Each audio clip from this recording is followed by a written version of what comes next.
Most of the animals illegally trafficked in Southeast Asia come from Burma, Indonesia, and Malaysia. They then go to markets in China, where exotic meats and parts from animals like the pangolin are considered to have medicinal value.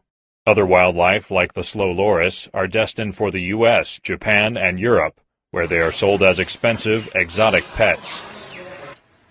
Steve Galster heads the Freeland Foundation, an organization working to stop the illegal trade. It's probably the third biggest black market form of crime in the world right now, after drugs and guns.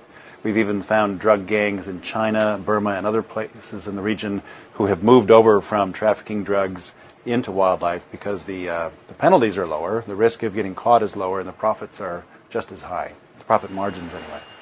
Galster estimates global animal trafficking is worth up to $30 billion each year, and at least a quarter of that is in Southeast Asia, much of it through Thailand. Thailand wants to stop the smuggling through its borders, and at Suvarnabhumi Airport is holding training classes for airport officials. The aim is to make them more alert at spotting trafficking. But instructor David Lawson says raising awareness about the importance of protecting wildlife is a big challenge. I mean, put yourself in the place of a customs officer. He's looking for drugs, he's looking for firearms, he's looking for other smuggled articles, alcohol, you name it, okay? He's also on the lookout for human smuggling. And now I come along and say, you've got to be concerned about wildlife. That's a tough sell.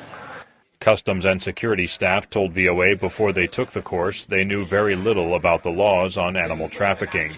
Ponpanen Kool, an inspector with airport security, says they often catch passengers trying to take animals onto flights. This course is very helpful because we can gain knowledge about the species that are protected and prohibited from being exported. The United States Agency for International Development is funding the classes as part of its support for the Association of Southeast Asian Nations Wildlife Enforcement Network. Winston Bowman, the Regional Environment Director for USAID, says ASEAN Wen addresses transnational challenges important to U.S. foreign policy. When you talk about wildlife trafficking, you're not only talking about small-scale poaching, you're also talking about large-scale trafficking, which often involves organized crime. And so for us, ASEAN Wen is nothing less than the rule of law, regional cooperation, regional security.